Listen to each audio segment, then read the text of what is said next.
Hello and welcome to the 2024 iESE conference, Out of the Frying Pan and Into the Fire. My name's Andrew Lana, I'm from iESE and I'm here with my colleague, also from iESE, John Comber. So John, this first session is a little bit different in that whilst everybody has experience of being within local government, we're currently not serving local authority officers or members. The conference title, Out of the Frying Pan Into the Fire, the genesis of that sort of discussion came from looking backwards initially.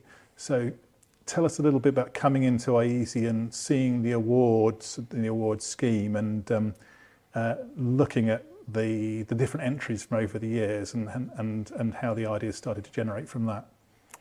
So one of the huge benefits to the iESE Award programme is you get to serve the best practice throughout the UK and from abroad, international entries as well. So you're seeing the best that local authorities and local public services have to offer at their very best of delivering services and working with their communities. And so as you see that best practice, you realise that when you're working in an individual local authority, as I did as a chief exec, I don't have access to that overview of best practice. I don't have access to all of those niceties of the future being out there, but in pieces spread across different organisations. And so what the awards process allows us to do in the research programme is ferret out that best practice, test that it's working in each individual authority, and then make that available by getting those local authorities to tell their story in the best way possible so that others can decide, is that something they would want to do? Is that something they should be thinking about doing? Would it work for them in their locality? And if it would, they know who to talk to and how to access that best practice. And that means they're making informed decisions. And part of the Out of the Frying Pan Into the Fire title is about recognising that sometimes when you make decisions with imperfect information, the situation can end up with unintended consequences, with perhaps matters not going as well as they could or even getting worse. And by looking at what others have done and looking at it in a way where it's been tested to make sure it's effective, you can take a decision in the knowledge that what you're looking at doing is a known quantity and will be able to deliver very quickly in the locality that you're in. And that really addresses the issue about being able to scale good ideas and innovation up within the industry and adopt it very quickly. Because as we know, one of the challenges for local public services is innovation is cutting edge in some of them, but it takes a very long time for that to become the norm. Yep. And one of the things I think I particularly like about the awards and the way that yourself and the other judges approach it is if a theme comes through, if there are 9 or 10 submissions on a new area, you don't wait till next year to adjust the sort of submission form and invent a new category.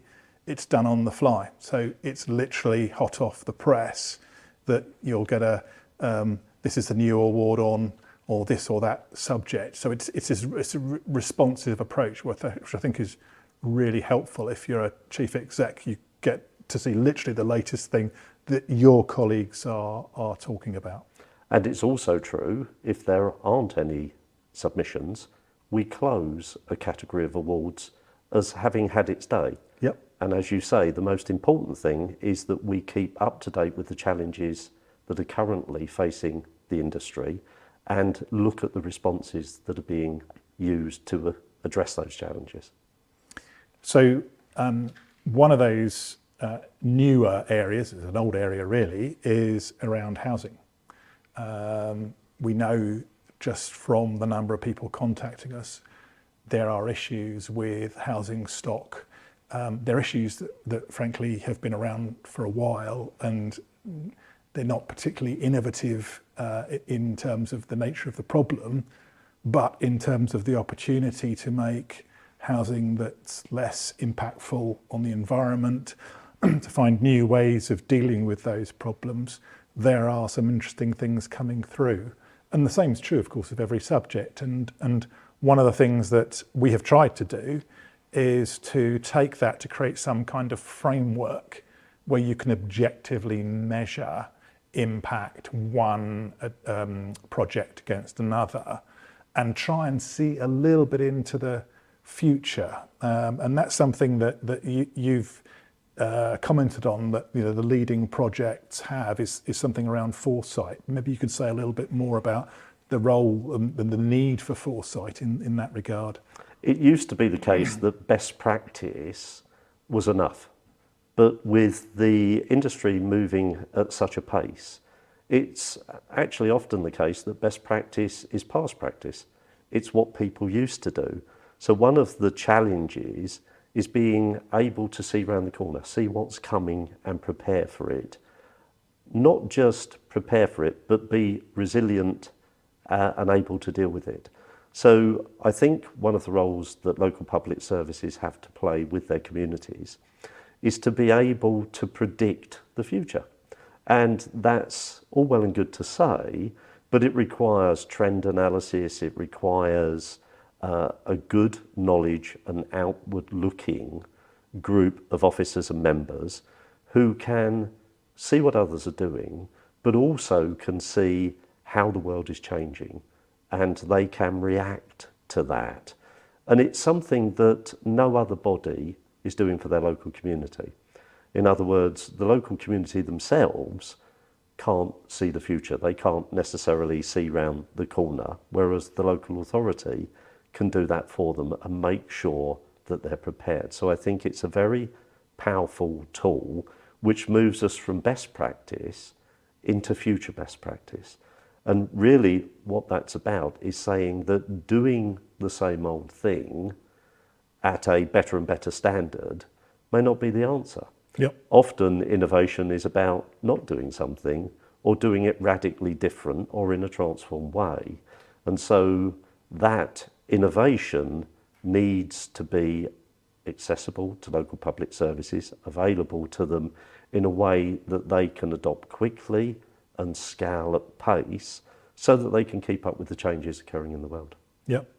And having those international examples, for me at least, gives it makes it easier to see the future, because some of the countries that we work with that use the iESE model are testing boundaries that we haven't even thought of yet. I mean, as you know, privileged to go to Dubai and see what they're doing there. And when I was there working with the Dubai police, they already had a drone first response system. So the drone would go to the road traffic accident and actually determine that if there's nobody hurt, that's fine, cancel the ambulances, etc.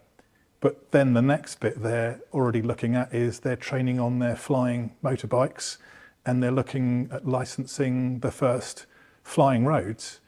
So you can envisage the planning authority giving you planning permission to land your car on the balcony, outside your apartment as the next big thing. So sometimes we sort of think of those sort of science fiction movies as being, never going to happen. But actually, in some countries, those things are starting to happen, and they kind of throw a challenge to us. I mean, whether we want those things to happen or not, but also if we do, how they're going to impact upon us. And one of the sessions we've got, of course, is around cybersecurity. Well, the context of that, particularly now with tensions between Ukraine and Russia, with Iran and Israel coming online as well. The obvious thing as a first strike, as happened in Ukraine, is to the digital infrastructure. Well, the digital infrastructure now means sending an update to all of the solar inverters in every house to switch all the power off, or something equivalent. So the means of attack are broadening. And so one of the sessions is going to look at how, at the community level, at the council level, you can actually protect the nation, as it were, in a distributed infrastructure. So that's, I think, and that comes out of seeing that future emerging around the world and being able to read that back and say, oh, actually, aren't we exposed? What do we need to do about that? So, and again, that future best practice that comes off the back of that. And I think it's really important to recognise that that notion of foresight has to be able to predict that future coming into reality. It's true, Teslas with no driver are operating as cabs in California legally, and people are routinely catching a car that's taking them to a place using AI, debiting their phone, they're getting out, and the vast majority of those journeys are perfectly safe. It's also true that flying cars are a reality. They're not yet in mass production, but they're not far from it. And again, we need to be prepared for what's happening across the rest of the world. And that's a perspective that iESE bring to the table with its international awards category.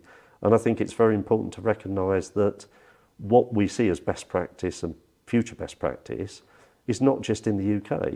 It is harvested from around the world as best we can do that to make sure we see each of those perspectives. Not only does that mean that we can showcase the UK local public services and what they're doing, but it also means we can learn. And the most important thing for all local public services is that we're learning as quickly as we can so that the decisions they're making are informed. They're informed by what others are doing and therefore allowing them to make the best possible decision they can at the time they're being asked to make it. Yep. So we've got some of that wrapped up in the sessions. We've got the housing session. We've got some of that technology in use in care services. We've got some speakers around that.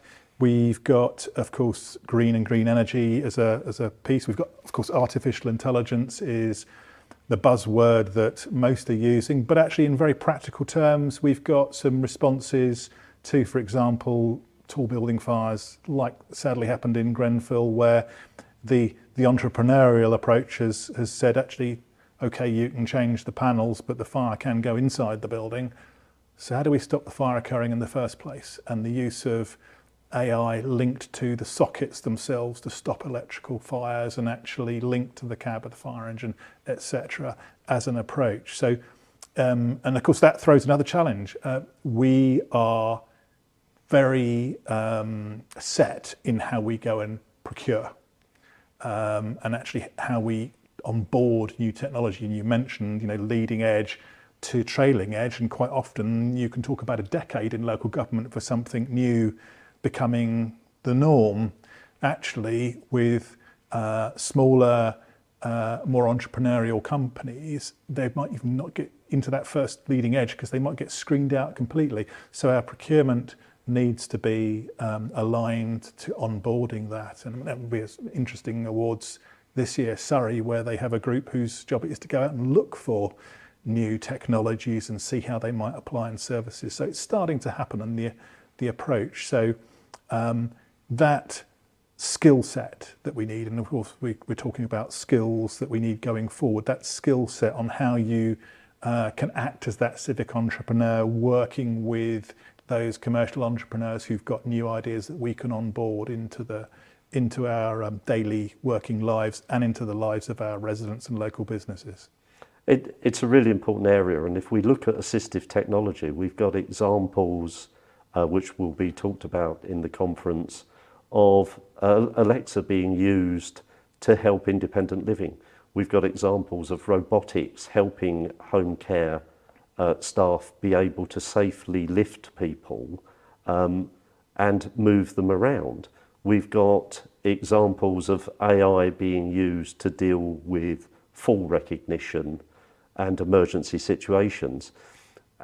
It's right that the knowledge and skills that are required to operate in that new world need to be developed within the industry, need to be developed within the profession. And that's difficult because it needs the time to look ahead, to see what's necessary, to look at the education system, to look at the professional training system and see whether or not they're fit for purpose, and if not, to be able to change them. We know we've got a problem with the age profile in local public services and retirement. We've known that for a long time. We know that we have a challenge with retaining skills and getting people to think of a career in local government. And we need to combat that. We need to make sure that when people are leaving school, when people are leaving university, that they're considering local public services as a potential career because it's been properly set out what that career would involve, the richness of those professions involved in local public services, and how satisfying a career it can be. Now, local public services have lagged behind the private sector in some situations, for example, in working from home, flexible working, but COVID accelerated that. So those benefits had to be addressed almost immediately. So from crisis has come a whole new world of local government being far more flexible about where you work to deliver services. Allied to that is COVID also showed how volunteering can be such a powerful tool in a moment of crisis.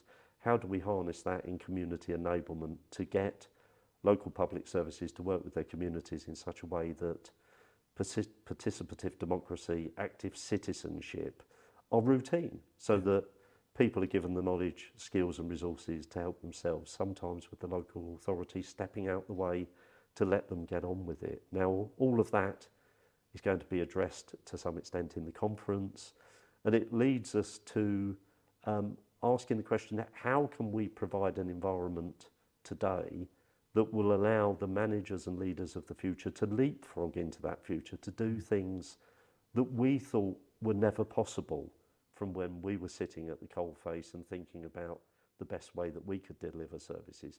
How do we create an industry where people can genuinely take it to a new level, and what's required to do that?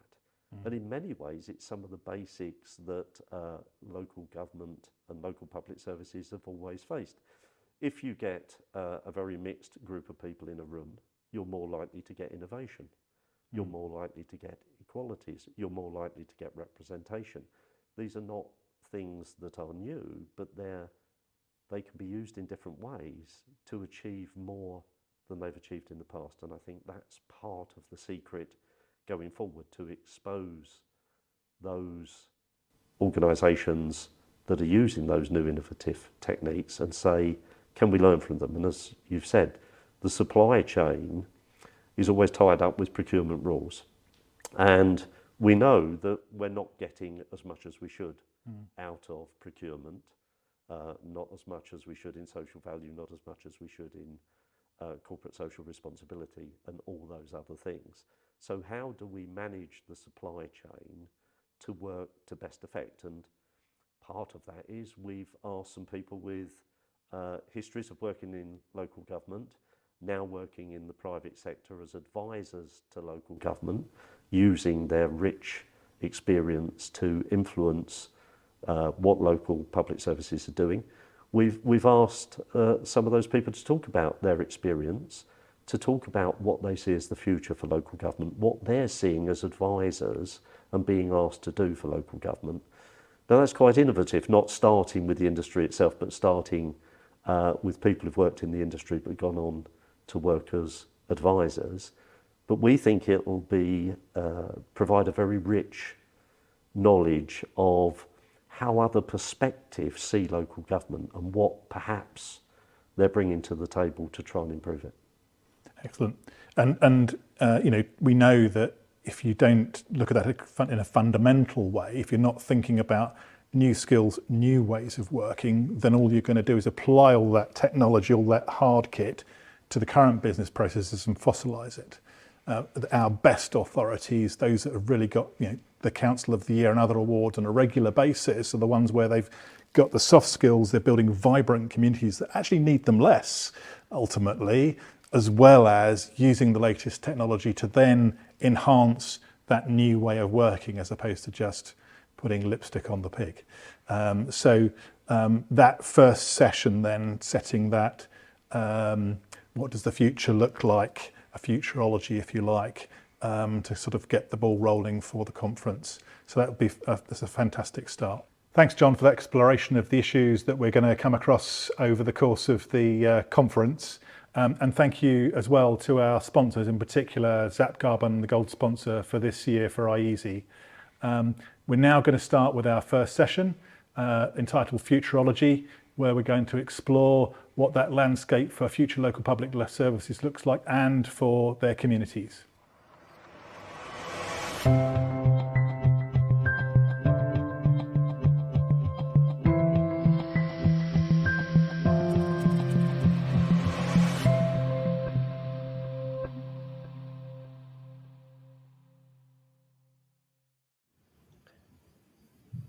Hello, good morning and welcome. This is the first session of the conference entitled Futurology, and it's about us looking into the future for local public services and trying to ascertain what's going to be important, how the challenges can best be dealt with. We've taken a slightly different route today, so we have with us Dr. Andrew Lana, Senior Associate of iESE. We have Chris Naylor, Managing Director of Inner Circle, and David Rees, Partner, Head of Local Government Services at PA Consulting. And what we've done by bringing these people together is to ask, unusually, the advisors, people who have worked in the industry and are now advisors to the industry, what they see as the future issues for the industry, what they see as the challenges and how they might be overcome. And the idea is to give the stage to our participants. We want to cover things like innovation, community enablement, how innovation gets implemented, the best ways of engaging with community and actually ending up with participative democracy, active citizenship, community enablement.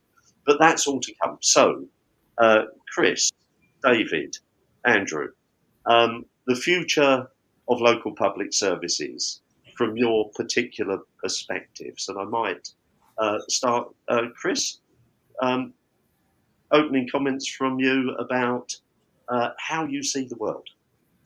Goodness me. Well, what a day to ask that question, John. And what is very interesting, I think, right now to ask that question is that I think unless people like us seize the day and ask the big questions about what's going on and how it might be different, then others will come along with their view about how the world is and what should be different. And boy, are we seeing that in spades in other parts of the world today. So I was going to start with a sort of slightly depressing thought, actually, that we're kind of less than 8 weeks away from being a quarter of the way through this century. And while it can sort of feel quite difficult to understand how we navigate what happens next, I can't imagine that as we approach the halfway mark or even the 3/4 way mark, which is kind of slightly mind-blowing to even think about, sort of 2075 or 2050, but they're not that far away. Is there any version of that future where public services that we are experiencing today are the ones that we'll be having as we enter the last quarter of this century? I don't think that's the case. So I do think it's important to sort of just dwell on that question for a second and think about it. From my perspective, I think I always start these things with trying to get a diagnosis of what's wrong and what needs to be fixed. Because I think for the last sort of 30 or 40 years, we've kind of potentially deluded ourselves into thinking that we've essentially entered the end of history when it comes to the broad shape and pattern of public services. And effectively, all we need to do is kind of make that model as efficient as possible and potentially apply new technology or new performance management, or potentially introduce the market into those arrangements to leverage every single bit of productivity that we can out of the system. But I think what's becoming increasingly apparent is that there's a more fundamental problem. And if I may, John, I think that goes back to the design of public services essentially by our great-great-grandparents, when they themselves, around about 100 years ago, were thinking exactly the same big thoughts about what the 20th century would need to be about and how public services can play a part in that. And if you think just for a moment about the beverage welfare state, that had a set of sort of assumptions that were sitting underneath it. And those public services that were kind of conceived after the war are pretty much what we are working with today, albeit applying different ways of thinking about them. But just to kind of just set out why I think it's worth just dwelling on it for a second, because I think that sort of takes you into what needs to be different. Beveridge assumed a kind of a growing industrial economy. He assumed that there would be full employment where people would have a decent job and, well, men would have a decent job and that would pay them the basics for life. The kind of basics in terms of housing, education, health would be funded by that growing industrial economy. That care essentially would be provided as a kind of free, principally provided by women, and that insofar as people needed the state for help and support, that would be kind of episodic. People would need it for a time limited period of time. They get back on their feet and they'd be back into living normal life. Now, as those words come out of my mouth, it's sort of fairly obvious that none of those conditions exist anymore. We have a flatlining economy and have done for over a decade and a half now. Are talking about an economy that's growing at less than 2% for the rest of this decade, notwithstanding the kind of structural changes the Chancellor's trying to make. The King's Fund a few years ago estimated that over 60% of health funding is now spent on treating comorbidities that are incurable, but which were potentially preventable. So this idea that people are kind of in the health system for a short period of time, they're back out of it. There hasn't been a single year since 1980, and to be honest with you, it's probably earlier than that. I just couldn't be bothered to go back any further, where the increase in spending on the NHS has been, or rather, the growth in GDP has kept in line with the growth of spending on the NHS. That is set to continue in the budget, and sort of fairly obviously that is not in any way sustainable. So, in my mind, the question we need to ask ourselves is what kind of state do we need in the mid part of the 21st century to address these big challenges that we face, that absolutely embrace new technology, automation, AI, but ask a set of more fundamental questions about what is a state for. And in my mind, there's sort of three fundamental aspects to that, particularly for local public services. First of all, they need to play an absolutely pivotal role in growing our economy, but crucially focusing on who that growth must be for. Because it has to be about building the sort of power and potential of people to participate and enjoy and have a good life. Secondly, public services absolutely need to pivot to the root causes of why people are coming into public service. And none of this is rocket science, but if you imagine a Venn diagram, growth that focuses on those who need the growth the most. Public service reform, so that from first principles, public services are designed to tackle root causes rather than presenting needs. And then thirdly, crucially, and this can sound a little bit fluffy, but that public services see their job every single day as building relationships of trust with the people they are there to serve. Because without trust, all of this goes out of the window. Without trust, people think, well, I know, I might vote for a fascist rather than for being blunt about it. I'm not suggesting, well, maybe I'm suggesting, who knows, right? I worked for a council, as you all know, that where people were so unhappy in 2006 that they voted for 12 members of the British National Party, and the British National Party only stood 13 candidates. This was pre-austerity, the height of the New Labour boom. The council was trying to be a 4-star council, right? There was something fundamentally wrong. So building relationships of trust with people.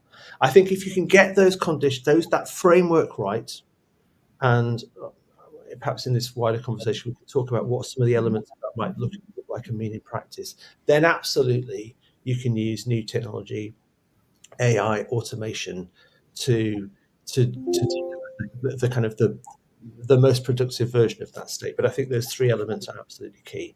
I suppose the question is where to start. So, it's the 6th or 7th of November, and you're sitting in your council going, well, sounds kind of interesting to me, but crumbs, where do I start? So I think that's a question we can perhaps pick up on. What are the conditions that enable an organisation to conceive that future operating model and get from A to B? And then crucially, and I don't know, David, if you're finding this, but The fundamental question now is about phasing and how you're able to kind of walk and chew gum, address immediate challenges while not lose the kind of confidence and self-belief to kind of be building towards that kind of future state. And I think those for me feel like the kind of the big questions, John. And that I'll leave it there and let others come in. Brilliant opening comments. So, David, in the context of that and the futurology discussion, how do you see it unfolding? I mean, Chris touches on a number of things there about, for me, that more fundamental questioning of it's not about making what we've got more efficient. It's not necessarily. There's a more sort of fundamental set of changes. I mean, it's been writ large across the piece that we are being encouraged to look at the different types of technology, as you've just touched upon there, Chris, and it's easy to fall into the trap that public services and local government don't have an explicit role in that journey. John, you and I have sparred over many years about the competitive nature about local government innovating the private sector. But let's be quite clear about this. This isn't for Silicon Valley to solve. The public sector is at the heart of the usage and the determination of that usage of the technologies that Chris touches upon. If we look at things that we take for granted these days, things like GPS, things like the internet, things like the jet engines on airplanes that take us on holidays, they were fundamentally driven by a public sector push. Now, you might sort of suggest that, well, a lot of those might have their provenance and roots in central government and some sort of military-esque type background. But let's be quite clear on this. If we stop and take a step back, it was local government, and specifically UK local government, that was the first to use Amazon Echo technology and Alexa technologies in frontline social care 7 years ago. It was UK local government that was the first to adopt the use of wearable robotic technology in residential care homes. So I think there are a number of things when they come together, and I guess that'll be part of the discussion, that actually it's local government's position, I would say, in conjunction with, rather than fighting against other forces, John, that we'll see some of that change coming through in the appropriate use of technology. It's not a silver bullet, and never has been, but getting it right does. Andrew, we've talked at length about fossilisation as a concept. In other words, Chris referred to it, doing the same thing in ever more efficient ways. What does the future hold? How do we break it open so that we can get to the root cause? We can start to change how local public services can respond to the challenges they face. I think there's a couple of touchstones that have been mentioned so far. I think they're useful just to echo as the basis for this. First is we need to know what problems we're trying to solve. Second is probably more a response to Chris's bit. It's not just we need to seize the challenge. Central government won't. Next year is the 200th anniversary of the first railway in this country, and we're still incapable of having a Westminster government that can build a railway. My town council is probably the last people to build a new railway from Swanage down to Wareham to connect up to London. So parish council 1, central government 0. So the question then is so what are we trying to build? And we need to think of technology more broadly. We automatically gravitate towards computers and software and data, and there's an attraction to that, of course. But the problems we have are quite fundamental infrastructure problems. They're sort of, how do we power our society? How do we get clean water? How do we get food? How do we feed ourselves? And how do we get to a point where every individual in the country doesn't have to choose between heating and eating? So I think that, to me, is the context. And therefore, when we look at technology, we have to look at it in that broader sense. And there are some really good, and forgive the pun, green shoots, in the sense that there are biological science industries, there are related industries that are going to crack the back of those problems. And they need councils to help adopt them, because most of the solutions actually are local circular economies, not national ones. A practical one is, you're seeing the advent of new biochar production, wood vinegar production, that when you add it to soil increases productivity. Got it in Africa, haven't brought it to UK yet, which means that we can actually take stuff that woody stuff that we kind of difficult to get rid of and actually tend to throw carbon into the atmosphere. When we can sequester it, 100% increase productivity of the soil, reduce cost of food production locally, produce food that is more affordable to local residents. There are loads of these circular sort of, and so that might be appropriate for some councils and not others. So come back to the point, think of the problem more broadly, think of it rooted in what is it our community needs, and that's the technology you need to look at. And it might not have a computer involved in it at all. Another one, just to throw the problem out there, is we have basically problem with sewage, which is that we've got the sewage and the drain, the runoff water in the same pipe, and we've got lots more people than when we built the pipes. There are technologies, bacteriological industries that are emerging, which you can reduce the amount of sewerage to 20% of what it was by treating it in the right way with the right bacteria, all the way back to the house, stop you putting crap chemicals down into the system, and actually means you save a few billion in new pipes. And that's a sort of radical approach.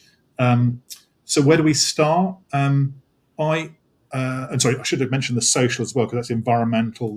I'll leave the economic for now, but the social, I'm very attracted with. I've always been really impressed, not with the move to BMP, but the move away from BMP embarking. One of the things I think that local government could do for central government is give it stories on how to be successful on difficult issues. Because actually, I think there's been some great turnarounds. So I have every faith that if we get it right, that local councils will do the right job. Come back to the Ben point about where you start. Trust, yes. I think the Scottish model of the community plan owned by the community, and the first thing you do is the council helps the community to work out what its plan is, and you don't work out what services you're going to provide until after you've got that plan. So you start from the community outwards, not from the council out past the pillars, the columns at the front of the door into the community. So I think the approach, yes, trust, yes, into that plan, but then think more broadly about all of the aspects, economic, environmental, social, that you can provide a lever to the betterment of your local community. That's great. David, I know you've got a view on community trust engagement. Yes, and it builds on I guess subsequent points we're going to make, but also it was triggered by Andrew there. I mean, I think the co-design of services with the community is essential, and I can think about certain responses to the pandemic, where technology solutions were co-designed with the public. So in Hampshire, for example, in response to looking after those that were shielded, an ever-growing list that every authority was getting week by week from central government, where thousands became tens of thousands, often not necessarily of the right level of integrity data-wise, but something there where the community were directly involved with officers and providers of services to look at how do we best support those shielded, recognising the physical restraints put in place. And, there was a community of 53,000 that were ultimately engaged with through a solution designed by those that were shielding themselves, which led to 4,000 people getting medicine and food delivered to them, otherwise they wouldn't have done. Similarly, now taking things forward, we're seeing an increasing engagement with the community in the procurement process.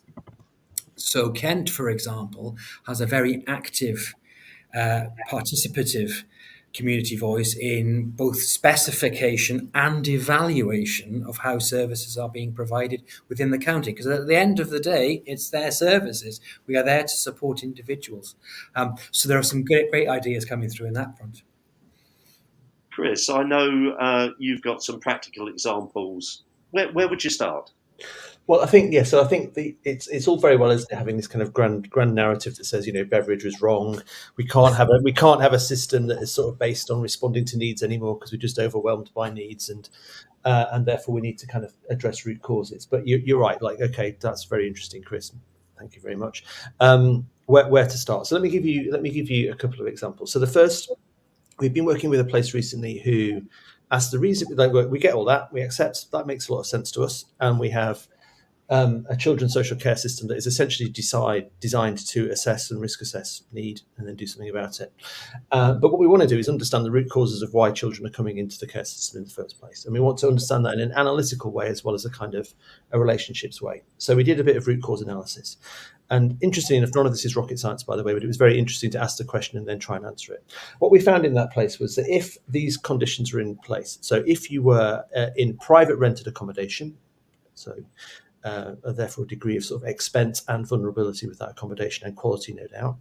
If you were in low income or were in and out of work, if you were in debt and if that debt was getting worse, and then if something else big was going on in your household, like domestic abuse or a mental health issue. So if those 5 characteristics are in place, we found that you were 8 times more likely for that household to be associated with the child coming into care. You can then ask the question, okay, ask the computer, so how many households in this borough have those 5 conditions? To which the answer was 3,500. Okay. Then you ask the question, how many of those households are known to the early help and early intervention work of the council? To which the answer was half of them. Okay. So self-evidently, start with the other half if you want to understand root causes and work early. And it's now, but here's the rub, right? That's the data piece. Then what do? You knock on the door of those people and go, oh, hello, my name's Chris. I'm from the council. And I think you might be neglecting your child because you have 85 percentile risk factors on our algorithm. Like, door shuts. Do you know what I mean? So this point about sort of data and sort of knowledge about people, and you can imagine, and David, you'd probably far better able to talk about this than I am, but you could build sort of predictive analytics and sort of all the sorts of things that we experience in the private sector into such a model. But then you need the intimacy and the relationship of trust, and people need to believe that when you're reaching out, it is done from a kind of that you have their best interests at heart. Whereas I suspect if you ask most people, do you think your local council has your best interests at heart? First of all, they'd probably be quite baffled by the question. And secondly, I suspect the answer would be, no, they don't. And that is catastrophic for us. So that's example 1.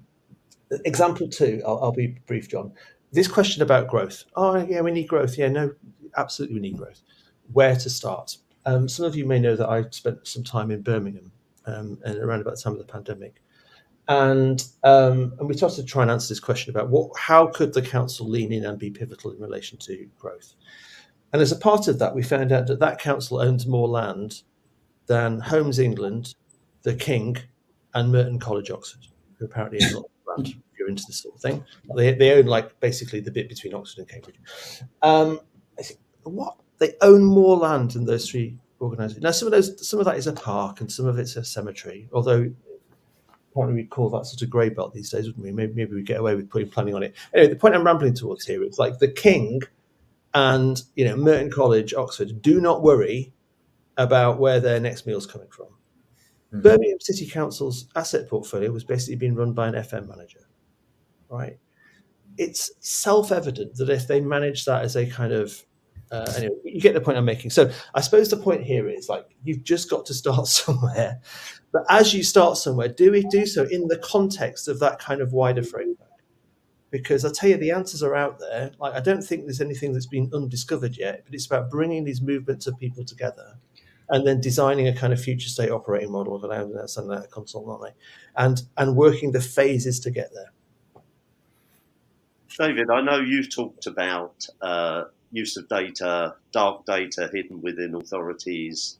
You've been working with social care for a long time as the vulnerability and cost to local public services. How does that play into the comments we've just heard from Chris? Yeah, so the definition of data, for those who are not sort of familiar with it, is all about the data that we have to hand that we don't necessarily use to our own benefit. In fact, you touched upon something there, Chris, as a good example. You know, an increase in housing repairs in a particular property might be a signal of domestic abuse, because most people will run into a bathroom and lock it, and then that lock. So there's a piece on that. I think where that richness plays its part, I think, John, is and it moves to some of the changes that Andrew and Chris have also talked about, is that when we shift from, you know, let's take the health service, for example. We talked about, you know, 60% of revenues going onto sort of comorbidity and basically treatment of, response to what extent can we use this data for prevention instead? And to what extent can, you know, data sources give us an indication of, actually, by changing an individual's behaviour, that we might be on the cusp of something happening. So, you know, for example, simple changes in daily behaviour might give us an indication that people aren't necessarily hydrating properly, and not inappropriate hydration leads to UTIs, and UTIs can also lead to falls, and so on and so forth. So I think we can start to use the data we've got in different ways. Andrew, where to start? You've had the job of serving authorities and looking at best practice. We know where that best practice is. It can be world class. Where do we start in the industry to look at the future and say, what next? Individually, as an authority, I think there's a number of things. First of all, echoing what's already been said, if you haven't got your relationships in the community established and right, you've got to do that. It comes back to perhaps Chris's point about walking and chewing gum. It's one of those two, you know, because it's the foundation upon which everything else is built. It won't of itself lead to anything immediate, so you need to do some of that other stuff in parallel, whether that be looking at understanding the information that you have about your community and connections, or whether it be something you know, more traditional, lean, sort of making your widget slightly faster. You know, I mean, all those things have to be done in parallel effectively, and that's tough under financial constraints. That's really tough, but you have to do that if in the medium term you're going to be successful. And what that looks like will vary in local area. You know, what's appropriate in a shire area, what could be done in a shire area where you might be, frankly, a lot of them I see and experience. If you would expect some really great relationships into the rural and farming community. If you look at the suicide rate in the farming community at the moment, it is just going up and up and up. And, you know, the latest announcements on inheritance, etc., there were deaths the next day as a result of that announcement. And I don't see, generally speaking, councils in rural areas are, if they've got relationships, it's with the urban parts of their rural area rather than with the rural community. And actually, so I think that if I were to pick on one thing that I'd like to see more of, is actually getting out into those rural communities. And I think there are things that we can do to help those rural communities to help us, because fundamentally, for example, you can reduce the input costs of production of food in some areas by 5 or 6 times by the things that we as a local public service organisation can help by bringing new approaches, new technologies to the problem. And that can be to the benefit of our local area. So that kind of comes to, I guess, another point, which is that as a sector, if you want, you know, in terms of organisations working at the local level, the kind of organs of how we exchange information have themselves changed over time. I mean, Chris and I, back in the day, were at the Improvement and Development Agency, and that infrastructure is largely gone. And where we do have organisations that are the sector, the tendency is, in order to kind of get into that network, the network is sold to sponsors to enable you to go out and talk to them. We need a free and open conversation across the sector to learn what we don't know, to pick up the best practice that we haven't heard about, and to get the bleeding obvious lessons. You did it like that. I think I can manage that. Or no, I need to adapt that to work here. So the bit that's missing, I think, is better communication, and that's on us, iESE. That's on participants, whether it be Chris and Dave, your organisations, whether it be the LGA, Solace, a lot. The communications and marketing tends to be something that's a sold engine rather than actually a good for the results of the impact on the community. So that's, I think, perhaps a sector challenge about the first steps, as opposed to organisational challenge for a council. So if we were talking about the top 3, 4, 5, 2 things, Chris, what would they be? If you were giving advice to local public services, you've said you have to start somewhere, and there's a practical part to that. Where would you start? Well, why don't I do answer that question with what the actual real examples without naming places. So the curious thing about moving into consultancy is, apart from it's quite hard.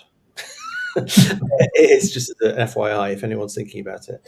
So the trick is, I think, so we're working with places that have realised that they've got a problem, but also they're prepared to spend money on fixing the problem, right? I'm sure, David, you and I could spend our entire days having chats with people about. So the reason why I'm saying all of that is, and it's there's a fairly obvious commercial reality to that, right? So in my line of business, who are the places that have got a problem that are prepared to spend some money to try and fix a problem? It tend to be councils that are on the edge of collapse or have tipped into some form of intervention. And so there's a kind of the whole sort of the change curve thing going on with sort of senses of different perspectives on how real or otherwise that is. But almost universally, those places have recognised that there is an issue that needs to be resolved, and that ultimately they do need to think quite big about those things. And there's not a version of this where they can kind of get by with a kind of 1 year. It's a kind of curious, I think, unintentional consequence of the kind of exceptional financial support arrangement is that it is actually it's sort of framed as you're kind of borrowing some money to fund an investment in kind of quite profound change. I'm not sure I'm answering your question, John, but I suppose so. The first, there's definitely a bit here about kind of like navigating where you are and where you need to get to, and that is different in different places. And in some cases, they've got the ability to kind of move in quite distinct phases. So there's usually some sort of reset thing. There's some sort of get the basics right and then move to a more profound change. In some other places, the scale of the challenge is such that they need to move from one state to the other in one go. And that what they really need to do there is build the conditions that enable that to happen, rather than just be a set of business cases, blah, blah, blah, blah, blah, that doesn't actually make anything happen. Almost without exception, and I'll wrap up at this stage, the following things are always on the list, as you might imagine. So none of these councils we're working with are districts, by the way. So they're all unitaries, or they're all unitaries, actually. So there's always an adults and children's dimension, without exception, because they're generally driving the demand. And a lot of that is about sort of managing that business more effectively, although we are working with some clients. In fact, we've been working with you, David, haven't we, on some of the things that you were talking about, the application of new technology, particularly in adult social care, to support people in different ways. So there's an adults and children's aspect. There's almost always a customer proposition, and I do feel quite strongly about this. It feels to me that the customer model we're working with in most councils hasn't really moved on since the mid-noughties. It's quite often like I feel like I banged my head and woke up in 2004, and like someone's rambling on about a my account or something. Like, guys, we've got to move. We've got to do the next step change. I think fundamental then is links to Andrew's point about sort of a kind of wider initiative around that. A lot of the kind of technology platforms were essentially invented in the late 90s and the noughties, and those companies there's no incentive for those companies to commercially change those. And I think the market, us, need to kind of demand more. So there's a customer aspect, and then that takes you into technology platforms, data, blah, blah, blah. And then I suppose nearly finally, there is a lot of places are going, well, we have got to address these root causes. And that takes you to a kind of neighborhood-based, integrated prevention model. And then quite often that has got a data component underneath it, but all of the things we've talked about, kind of community engagement, community development, but not as isolated bits and bobs of the council, but kind of integrated into a new function. That is quite hard for people to get their head around, but it's pretty, the business cases are almost universally very compelling. And then finally, asking this question about councils' balance sheets. We are obsessed with our P&L in councils. We do not think about our balance sheets enough. And that's partly because I used to be a finance director. Finance directors go, there's nothing to see here. This is definitely dark data or whatever, as David was saying. But actually, when working with a council, I can't say where it is, but like if they can't make growth work for them, they shouldn't be in business, right?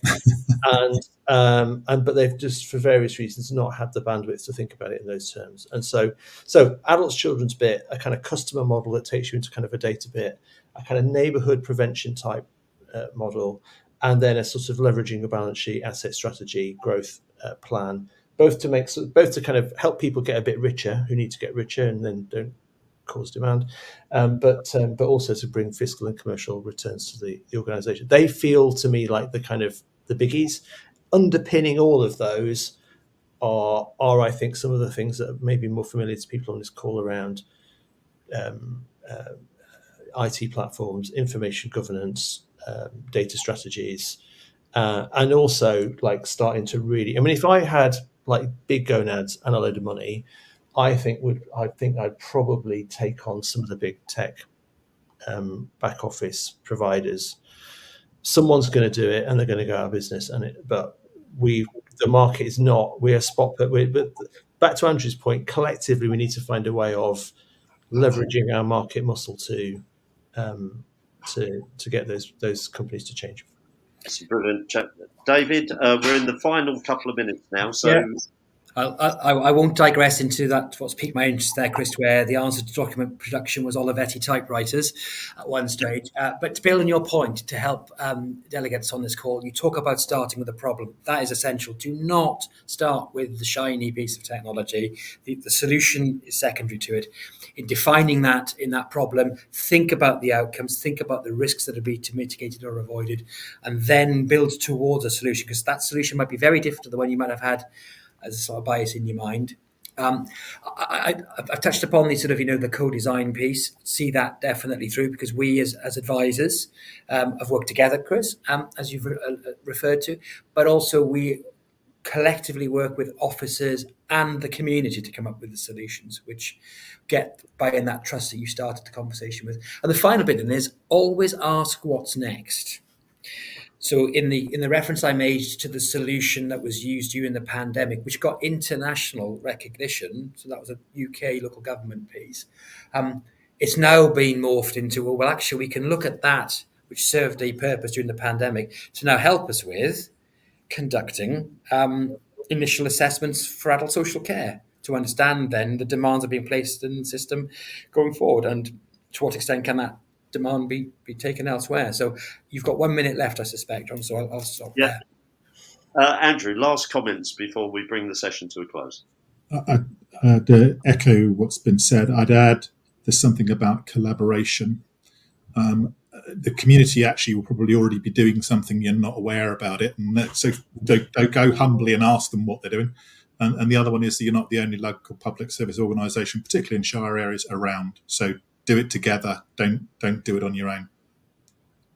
Okay, we have used our allotted time. Can I thank you all for your participation in this event. I'm sure you're open to follow-up of anyone who's interested in points that are made, but that brings this Futurology session to a close.